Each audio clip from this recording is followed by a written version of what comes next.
तो आज अपने चैप्टर 3 के एग्जाम्पल कंप्लीट हो जाएंगे सारे के सारे। पूरी 6 एक्सरसाइज थी, 6 एक्सरसाइज के अपने सारे एग्जाम्पल कर लिए, पूरी एक्सरसाइजें कर ली, मिसलेनियस कर लिए। इसके अलावा कुछ भी नहीं जाएगा। और जैसे एग्जाम नियर आएंगे, आपके एग्जाम डेट आएगी, मैं उससे पहले इसके इंपॉर्टेंट क्वेश्चन प्रोवाइड करा दूंगा, तो आपके फुल मार्क्स आ जाएंगे। ठीक है, इसलिए एग्जाम्पल पूरे किया करो, मिसलेनियस किया करो और एक्सरसाइज किया करो, तब जाके चैप्टर कंप्लीट होता है। सारे बच्चे मैं देख रहा हूँ कि एग्जाम्पल नहीं पढ़ रहे हैं। एग्जाम्पल नहीं पढ़ोगे ना तो फिर पता चल जाएगा एग्जाम के अंदर। आप देखो 40% या 30% के बीच एग्जाम्पल ही आ रहे हैं एग्जाम के अंदर सीधे सीधे, है कि नहीं? इसलिए प्रैक्टिस करो। फर्स्ट क्वेश्चन है आपका, एग्जाम्पल फर्स्ट है कि निम्न व्यंजकों का लघुत्तम समावर्ती ज्ञात करो, यानी LCM, find the LCM of following equations. LCM पर को निकालना है। और इसका फर्स्ट क्वेश्चन है ये, 3 पार्ट दे रहेंगे इसके अंदर, अपन बारी बारी एक एक लेते हैं। पहला है, मैंने इंग्लिश नहीं मिक्स, इंग्लिश का मतलब एंड है, वैसे आप तथा समझते होंगे, ठीक है, हिंदी वाले। तो 4a² b² c और 6a² b² d का अपन को एलसीएम निकालना है, लघुत्तम समावर्ती। कुछ बेसिक बता दूं, देखो आपको एलसीएम निकालने कुछ बेसिक ट्रिक फिर से बता दूं कि एलसीएम का मतलब होता है अपन को अधिकतम घात लेनी है, हाईएस्ट पावर लेनी है। मेरी बात समझ रहे हो? जैसे मैंने अगर 16 लिख दिया, 16x² लिखा और एक 4x² लिखा, अब इसका आंसर क्या होगा? इसका आंसर होगा, इसको मैं पहले टुकड़े कर लूँगा ऐसे, प्राइम फैक्टराइजेशन यानी अभाज्य गुणनखंड विधि, 4, 8 और 16 और x² का x², इसको लिख दूंगा मैं 2 × 2 × x²। थोड़े बेसिक जान लेते हैं, है ना? तो अब इसके फैक्टर ये हुए, इसके फैक्टर ये हुए। अब इन दोनों में से एलसीएम क्या होगा? जिसकी ज़्यादा पावर है, मतलब 2 की पावर 4 यहाँ पर है, 2 की पावर 2 यहाँ पर, 2 की पावर 4 इसका आंसर होगा। x² तो दोनों में कॉमन है, तो 2 की पावर 4 x² इसका आंसर हो जाएगा। कहने का मतलब 2 की पावर को 4 मतलब 16, तो 16x² इसका एलसीएम हो जाएगा। मेरी बात समझ में आ गई? मतलब अपन को हाईएस्ट पावर लेनी है दोनों में से, जिसमें ज़्यादा बार रिपीटेशन या घातांक जिसकी ज़्यादा पावर ज़्यादा है। ठीक है, ऐसा ही फर्स्ट में करेंगे। जैसे कि इसका जो फर्स्ट है वो है 4a² b² c। ठीक है, अब 4a² के b² टुकड़े क्या हो सकते हैं? 4 को लिख सकते हैं 2 × 2, a² का a², b² का b² और c। इसको भी आप चाहो तो 2 की पावर 2 लिख सकते हो। ठीक है, क्योंकि 2 × 2 2 बार होता है। ओके, फिर नेक्स्ट नंबर लेते हैं अपन 6a b² d। ठीक है, इसको आप लिख सकते हो 2 × 3 × a × b² × d। अब नीचे थोड़ी एक बात लिखनी है, LCM equals to highest common factor. समझ पा रहे हो? Highest power, sorry, highest power यानी कि अधिकतम घातांक। ये बात आपको लिखनी है, एलसीएम बराबर हाईएस्ट पावर, अधिकतम घातांक। अब दोनों में अधिकतम घात, 2 की पावर 2 यहाँ पर है, 2 की पावर 1 यहाँ पर है। भाई जिसके ऊपर कुछ नहीं होता उसके ऊपर 1 मान सकते हो। तो बताओ ज़्यादा किसकी? इसकी। इसका मतलब हम 2 की पावर 2 लेंगे। ठीक है, इसके बाद में यहाँ पर 3 है। क्या इसमें 3 है? नहीं है। तो एक बात सुनना, एलसीएम का एक सिस्टम है। एलसीएम के अंदर जो भी नया नंबर है, जो भी नया नंबर है ना, न्यू नंबर जो भी है, उसको लेना है, चाहे वो दोनों में हो या ना हो। इस क्वेश्चन को और अगले क्वेश्चन को एक साथ देखना, फिर समझ में आएगा। जबकि एचसीएफ में क्या होता है? एचसीएफ में वो होता है कि दोनों में होना चाहिए। अब अगर यही क्वेश्चन एचसीएफ में होता तो अपन आंसर बताओ क्या लिखते? 2 लिखते। 2 की पावर 2 नहीं लिखते। क्यों? क्योंकि 2 यहाँ पर 2 बार है, लेकिन यहाँ पर 2 एक ही बार है। तो एचसीएफ के अंदर जो दोनों में जितनी बार है वो ही लेना है। जैसे 3 इसमें है, 3 इसमें नहीं है, तो जब अपन एचसीएफ निकालते हैं, महत्तम समावर्ती निकालते, तो फिर अपन 3 को नहीं लेते। बात समझ में आ गई? लेकिन लघुत्तम समावर्ती में, लघुत्तम समावर्ती का मतलब एलसीएम है, इसमें हम हाईएस्ट पावर को लेंगे। मेरी बात समझ में आ गई? ओके, तो 2 की पावर 4 ले लिया, देन 3 यहाँ पर 3 भी लेंगे। एलसीएम में मतलब कुछ छोड़ना नहीं है। और जो सेम टू सेम है, जो सेम टू सेम उसमें तो ज़्यादा पावर वाला लेना है, और जो पीछे बच गया उसको वैसे लेना। जैसे कि a है, जबकि यहाँ पर a² है तो a² लेंगे। यहाँ पर b², यहाँ पर b², दोनों सेम है तो कोई सा भी उठा लो, बात एक ही है। यहाँ पर c है क्या इसमें कि नहीं, कोई बात नहीं, लेना पड़ेगा। यहाँ पर d है क्या इसमें d है क्या नहीं, कोई बात नहीं, लेना पड़ेगा। मतलब पीछे कुछ नहीं छोड़ना, नया तो लेना ही लेना है। जो सेम टू सेम है उसमें ज़्यादा पावर लेनी है, बस बात इतनी सी है। ये हो गया 4 और 3, ये हो गया 12। भाई 4 × 3 नंबर मल्टीप्लाई हो जाएंगे। और ये a² का a², b² का b² और c d आपका आंसर हो गया। तो काफ़ी ईजी है। ठीक है, इसको तो मैं रफ करूँगा। अब लेता हूँ सेकेंड पार्ट। ये रहा सेकेंड पार्ट है आपका x² - 4x + 3 और अगला है x² - 5x + 6। बड़ा इजी है।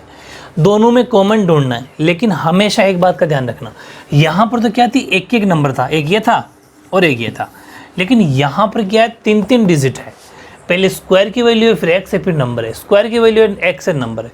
जब ऐसा क्वेश्चन आ जाए तो हमेशा उसका फैक्टराइजेशन करना है, गुणनखंड करना है। जैसे कि पहले इसको तोड़ो, इसको अपन अगर तोड़ते हैं तो एक्स स्क्वायर, अब इन दोनों का मल्टीप्लाई क्या आ रहा है वो आप मन में सोच लो, 3x स्क्वायर आ रहा है प्लस का, है ना।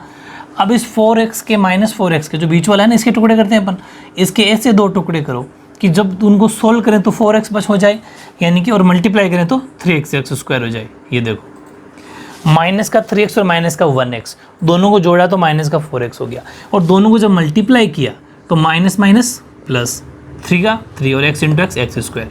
मतलब टुकड़ों को जोड़ूँ या माइनस करूँ तब तो बीच वाला आ जाए, और दोनों को मल्टीप्लाई करो तो इन दोनों का मल्टीप्लाई आ जाए, बस सिंपल। ये मैं हालांकि मैंने बता रखी है, एक इंपॉर्टेंट नाम की प्लेलिस्ट में जाके आप फैक्टराइजेशन देख सकते हो। तो माइनस का ही 3x आएगा और माइनस का ही x आएगा प्लस 3, डिट्टो सेम, ठीक है। फिर इन दोनों में कॉमन ढूंढ लो, x आएगा तो x माइनस 3, क्योंकि कॉमन का मतलब जो दोनों में हो, और फिर उसका बारी बारी भाग देना, डिवाइड करना, तो x का एक्स स्क्वायर में देते x बच गया, माइनस का माइनस, x 3 बच गया। यहाँ पर कुछ भी कॉमन नहीं है तो यहाँ जो साइन है वो साइन लगा दो और 1 कॉमन ले लो, बाकी एज इट इज़। ये माइनस इस माइनस से टकराने से x प्लस का हो गया, ये माइनस इससे टकरा तो ये माइनस का हो गया, ठीक है। तो एक बार जो बाहर कॉमन लिया था वो लिख दो x माइनस 1, और एक ब्रैकेट वाला अंदर वाला लिख दो x माइनस 3, ठीक है। चलो ये फाइनल आंसर हो गया इसका। ऐसे ही इसको खोलते हैं। अब इन दोनों को मन में सोच लो क्या आ रहा है, 6x स्क्वायर आ रहा है, तो एक्स स्क्वायर और यहाँ पर 5x है, तो क्या लोगे, माइनस का 3x और माइनस का ही 2x, वेरी गुड। अब देखो जब इन दोनों को अपन जोड़ेंगे तो माइनस का 5x हो रहा है, जब इन दोनों को मल्टीप्लाई करेंगे तो माइनस माइनस हो जाएगा प्लस, और 3 2 जा 6x स्क्वायर, वही तो आ रहा है जो हमने मल्टीप्लाई में सोचा था। ये बात का ध्यान रखना। और दूसरी बात ये भी ध्यान रखना, जो ब्रैकेट के अंदर आ रहा है वो सेम टू सेम आना चाहिए विथ साइन, चिन्ह भी सेम आने चाहिए, ठीक है। फिर इन दोनों में क्या कॉमन है, x कॉमन है, तो इसका इसमें डिवाइड किया तो x बच गया, फिर यहाँ पर 3 बच गया। यहाँ जो साइन है वही ले लो, दोनों में क्या कॉमन है, 2 कॉमन, आपको पता जो दोनों में हो। फिर ये माइनस इससे टकराने से ये बच गया x प्लस का, क्योंकि माइनस माइनस प्लस, लेकिन ये माइनस अब इसके साथ डिवाइड हुआ, डिवाइड होने से उसको माइनस का कर गया, ठीक है। एक बार जो बाहर कॉमन लिया था वो लिख दो, और एक बार जो ब्रैकेट के अंदर है वो लिख दो। ये इसका फाइनल आंसर है। अब हमें लेना है इसका एलसीएम। एलसीएम का मतलब हाईएस्ट पावर, हाईएस्ट पावर का मतलब हिंदी में अधिकतम घातांक, है ना। अधिकतम घातांक लिया अपन ने, तो अधिकतम घातांक में देखो, अब इसमें तो पावर तो है नहीं, तो फिर क्या लें, जो सेम टू सेम उसमें से कोई एक ले लो, x माइनस 3, चलो एक तो ये ले लिया अपन ने। x माइनस 1 इसमें है क्या, नहीं कोई बात नहीं, लेना पड़ेगा, जो डिफरेंट है वो तो पक्का ही लेना पड़ेगा, और x माइनस 2 इसमें वो ले लो। तो आपका फाइनल आंसर हो गया x minus 3, x minus 2, x minus 1। इसको आगे पीछे कैसे लिखो इसका कोई फ़र्क नहीं पड़ता, ये इसका आंसर हो जाएगा, ठीक है। अब लेते हैं अपन तीसरा पार्ट, ये रहा थर्ड, वेरी इंपॉर्टेंट है ना, अच्छे से समझना इसको। ये तीसरा थोड़ा बड़ा भी है बट कोई बात नहीं, इजी, जितने मुश्किल दिखने में होते हैं ना उतने मुश्किल वो होते नहीं है, ये ध्यान रखना। और x प्लस 3, और सेकंड वाला अपन इधर लिख लेते हैं 3, x minus 1, x minus 2, x plus 3 और x प्लस 5, ये 2 हैं। पहले इसको कर लेते हैं। तो देखो अब ऑलरेडी फैक्टर हो रखे हैं, टुकड़े हो रखे हैं, देख लो नहीं, वो भी टुकड़े हो रखे हैं। तो फिर ऐसी कंडीशन में एक ऑप्शन है कि जब अपन दोनों ही ऑलरेडी अपन को फैक्टर ही नजर आए, देखो बहुत नई चीज़, यही तो मैं कह रहा हूँ, ये क्वेश्चन में ऐसे क्वेश्चन है ही नहीं एक्सरसाइज के अंदर, वही मैं कह रहा हूँ, एग्जाम्पल पढ़ने से बहुत बेनिफिट है, कुछ ना कुछ क्वेश्चन आपको नहीं देके जाएंगे। अब इन दोनों के अंदर ये ऑलरेडी फैक्टर है, बताओ, अब सीधा अपन को एलसीएम लिखना है, सीधे एलसीएम लिखना है। क्या कि इसके अंदर -2, पहले नंबर लिखो, नंबर मतलब संख्या, पहले देखो -2 है, उसमें 3 है, तो एक तो ये लिख सकते हैं -2 × 3। फिर नंबर देखो, यहाँ x माइनस 1 है, यहाँ पर भी x माइनस 1 है, ले लो x माइनस 1, कोई एक ले लो, कोई सा भी। फिर यहाँ x माइनस 2 है, वहाँ पर भी x माइनस 2 है, ले लो x माइनस 2। यहाँ x प्लस 3 है, यहाँ x प्लस 3, कोई सा भी एक ले लो, x प्लस 3। और फिर पीछे जो बच गया उसको तो लेना ही लेना है, x प्लस 5, चाहे दोनों में हो या ना हो। बस सिंपली ये सीखना है कि जो दोनों में हो उसमें वो लेना है जिसकी पावर ज़्यादा हो, और जो बाकी जो बच गया उसको तो लेना ही लेना है। समझ में आ गई, ये किसका रूल है, एलसीएम का। अभी एचसीएफ करूँगा तब सारी बातें समझ में आ जाएगी। अब नंबर को मल्टीप्लाई करने पर ये हो गया 6, बाकी सब कुछ एज इट इज उतरेगा, कोई चेंज नहीं होगा उसमें, ठीक है। और x प्लस 5 ये आपका आंसर हो गया। नया क्या मिला आपको, सिर्फ 6 इकट्ठे हुए हैं, बाकी तो एज इट इज है, ठीक है। तो इस तरीके से वेरी इंपॉर्टेंट आपका ये फर्स्ट एग्जांपल था जो 3.6 से पहले है वो कंप्लीट। अब देखिए नेक्स्ट एग्जांपल है, इसमें निकालना है एचसीएफ। अब दोनों अगर एग्जांपल आपने ध्यान से पढ़ लिया ना तो एचसीएफ और एलसीएम से रिलेटेड क्वेश्चन आपके नहीं जाना, आपका भी व्यवहार आप समझ जाओगे, लेकिन इसको ध्यान से समझना। देखो फिर मैं आपको थोड़ी कॉमन सेंस की बात बताता हूँ। जैसे अपन ने एक एग्जाम्पल लेता हूँ मैं, 2x² कोमा 4x² है ना, या 4x³ लेता हूँ, ये एग्जाम्पल है सपोज, है ना। तो अब मैं इन दोनों में इसके फैक्टर क्या बनेंगे, चलो 12 ले लूँ, थोड़ा बड़ा ले लेता हूँ नंबर।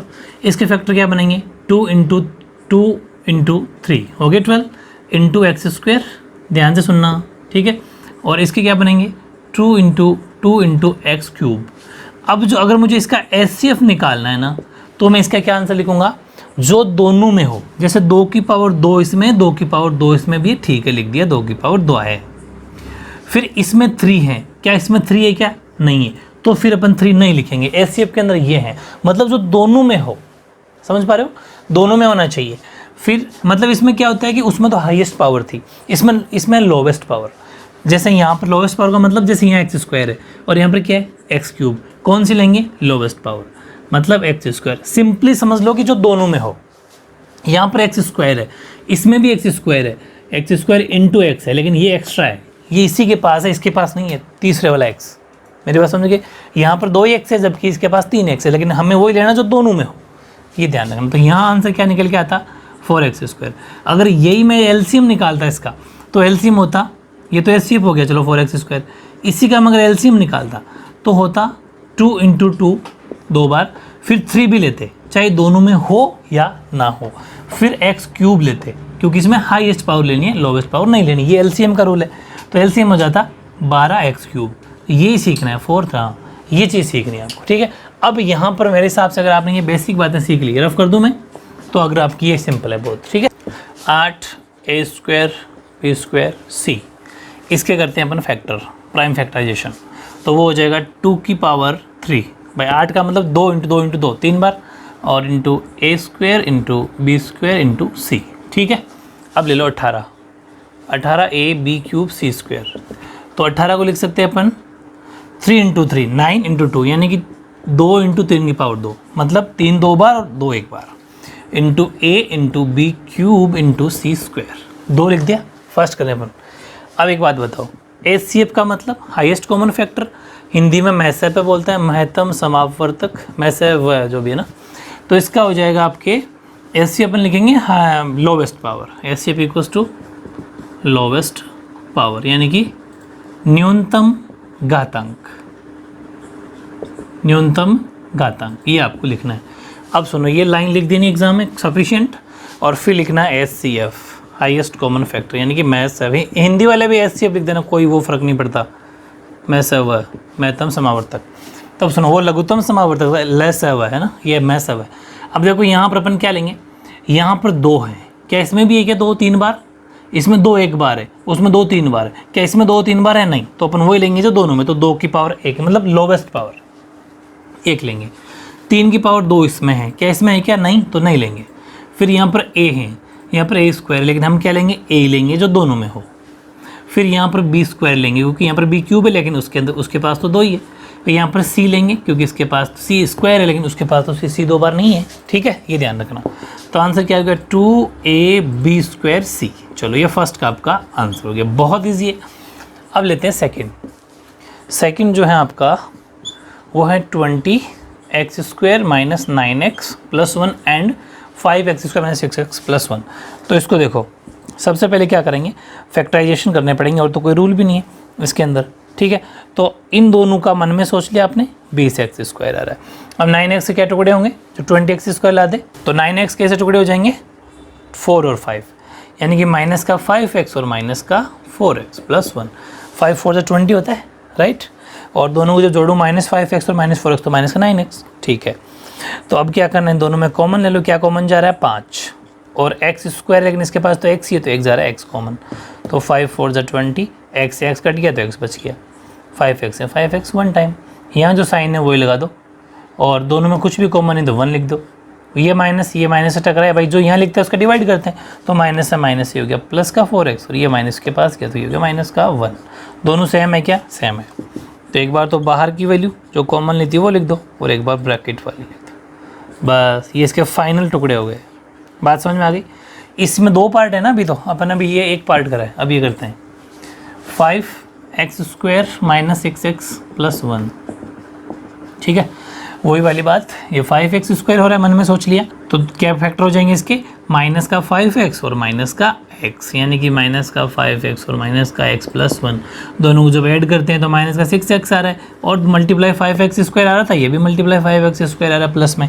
इनका थोड़ी सी प्रैक्टिस करना, ठीक है। फैक्टराइजेशन वाला वीडियो देख लेना, इंपॉर्टेंट नाम की प्लेलिस्ट में आपको मिल जाएगी। इन दोनों में क्या कॉमन है, 5 भी कॉमन है और x भी कॉमन है। अब दोनों में बारी बारी डिवाइड कर दो, 5 से 5 कट गया, x से x कट गया, तो सिर्फ x बचा, और 5x से 1 टाइम। यहाँ पर कुछ भी कॉमन नहीं है तो कोई बात नहीं, 1 ले लेंगे, यहाँ जो साइन है वो साइन लगा देंगे। -1 जब -x से डिवाइड हुआ तो प्लस का x, -1 जब +1 से हुआ तो -x। दोनों सेम है कि -1, सॉरी दोनों सेम है, यस, तो सही है। एक बार जो बाहर कॉमन लिया था वो लिख दो, एक बार ब्रैकेट वाला लिख दो, ठीक है। ये इसका फाइनल फैक्टर हो गया। अब HCF का मतलब लोवेस्ट पावर, लोवेस्ट पावर का मतलब न्यूनतम घातांक, ठीक है। तो HCF की वैल्यू क्या हो जाएगी, आओ इधर, इसमें 5x 1 है, -1 है, क्या इसमें 5x - 1 है, यस, तो आंसर हो गया 5x - 1। एक तो ये हो गया, ठीक है। दूसरी बार फिर देखने गए अपन, यहाँ क्या x - 1 है, यहाँ पर क्या है 4x, तो नहीं लेंगे, क्योंकि जो सेम टू सेम है वही लिया जाएगा, तो HCF हो जाएगा 5x - 1, है ना इजी। अब लास्ट जो पार्ट है आपका इसका तीसरा, वो काफ़ी इंपॉर्टेंट है, बड़ा भी है थोड़ा, ठीक है। एक तो है x + 1 का स्क्वायर और x + 2 का स्क्वायर और x + 3 का स्क्वायर। लेते हैं इसके फैक्टर, फिर ये लेंगे, पहले आधा लेते हैं। अब इसके प्राइम फैक्टराइजेशन अगर अपन ने किए तो यहाँ थोड़ा सा सोचना है, 1 मिनट के लिए इसको ऑलरेडी रहने दो, इतना रहने दो, क्योंकि ऑलरेडी फैक्टर जैसा लग रहा है, ये पहले से ही फैक्टर जैसा लग रहा है। तीसरा अगला x + 1 का क्यूब, x - 2 का स्क्वायर और x + 3 का क्यूब, ये भी फैक्टर जैसा ही लग रहा है। अब डायरेक्ट अपन को HCF निकाल देना है इसका, तो HCF का मतलब लोवेस्ट पावर, मतलब न्यूनतम घातांक, और LCM में अधिकतम घातांक। अब इन दोनों को चेक करो, यहाँ x + 1 का क्यूब है, यहाँ पर x + 1 का स्क्वायर है, पावर कौन सी लेनी है, लोवेस्ट, यानी कि हमें न्यूनतम लेनी है, तो x + 1 का स्क्वायर लेंगे, कौन सी, ये वाली। फिर यहाँ पर x - 2 है कि यहाँ पर x - 2 है, जबकि यहाँ पर x + 1 है, हाँ यहाँ चेक करना है। तो ये यहाँ पर एक इशू हो गया, बाकी तो कोई दिक्कत नहीं थी। अब अपन को क्या करना है, यहाँ चलना है, क्योंकि ये दोनों तो अलग अलग हैं भाई, ये तो x - 2 का स्क्वायर है, ये x + 1 का +2 का स्क्वायर है, दोनों डिफरेंट है, नहीं लेंगे, दोनों में नहीं है। x + 3 का क्यूब है, जबकि यहाँ पर x + 3 का स्क्वायर है, तो कौन सा लेंगे, लोवेस्ट पावर, यानी x + 3 का स्क्वायर, ये आपका आंसर हो जाएगा। तो इस तरीके से काफ़ी ईजी है, बहुत इंपॉर्टेंट है, कुछ ना कुछ ये गारंटी है मेरी, आपको नया ज़रूर सीखने को मिलेगा, क्योंकि एग्जाम्पल हमेशा कुछ एक्सरसाइज से हटके होते हैं। इस तरीके से अपना जो चैप्टर 3 था वो अपना ओवरऑल कंप्लीट सब कुछ करा दिया मैंने, एक्सरसाइज करवा दी, आपकी मिसनालिस यानी विविध प्रश्नमाला करवा दी, एग्जाम्पल्स यानी पूरे उदाहरण करा दी। अब अपन नेक्स्ट वीडियो जो आपका आने वाला है वो आएगा चैप्टर 4 का, उसके एग्जाम्पल, बाकी तो चैप्टर अपना कंप्लीट है, ठीक है, ओके।